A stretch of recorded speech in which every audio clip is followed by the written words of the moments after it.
We started looking at different combinations of exfoliating acids that were multifunctional.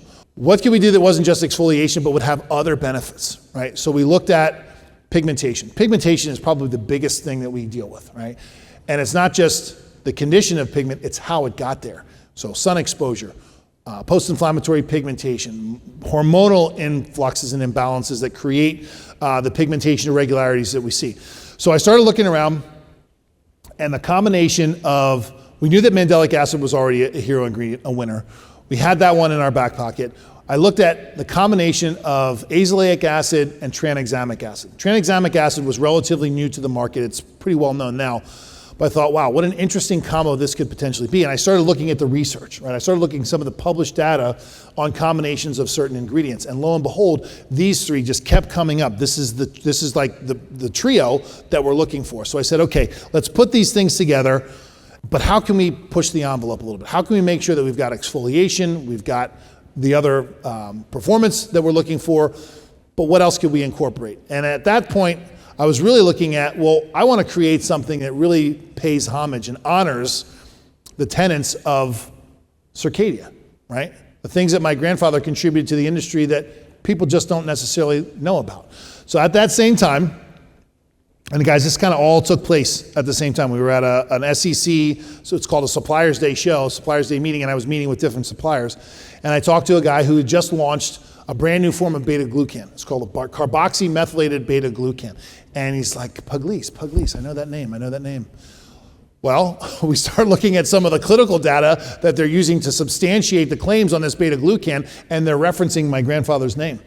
Because for those of you that don't know, my grandfather did the original penetration test on beta-glucan back in 1983. He was the one that showed first how effective it is at stimulating a Langerhans cell population, right? All you have to do is put it at the top. You didn't even need, back then, a really effective delivery. You could see the Langerhans cells start to reach up, right, and divide and increase their numbers just with the presence of beta-glucan on the surface of the skin.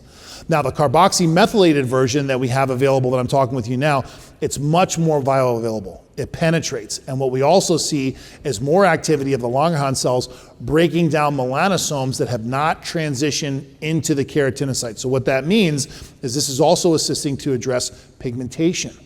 Right? When we use niacinamide, again, it blocks those pigment granules, the melanosomes, from transferring into the keratinocyte. Well, what happens to them if they don't make it into the keratinocyte? Well, they start to move their way down, and immune cells will actually break those apart.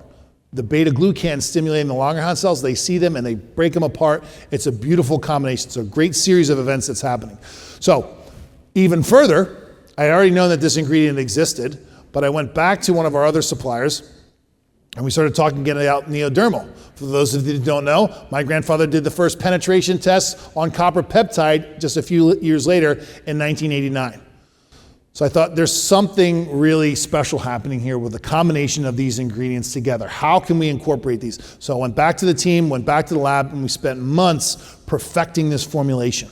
Right, really getting the results that we're looking for and the opportunity to be able to share some of the history and the legacy behind these ingredients. He used to tell me all the time, everything old becomes new again. He kind of prophesied that everything that you're using now will have a different spin on it years later. And sure enough, the things that he discovered, the contributions that he made to our industry have become new again. And we incorporated them into these formulations.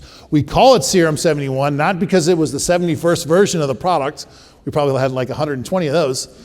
But 1971, again, is the year that he joined the Society of Cosmetic Chemists. So not only do we have an extremely effective formulation, we have a product that helps to continue and carry on the legacy and the contributions that he's made. Let's get a round of applause for Doc.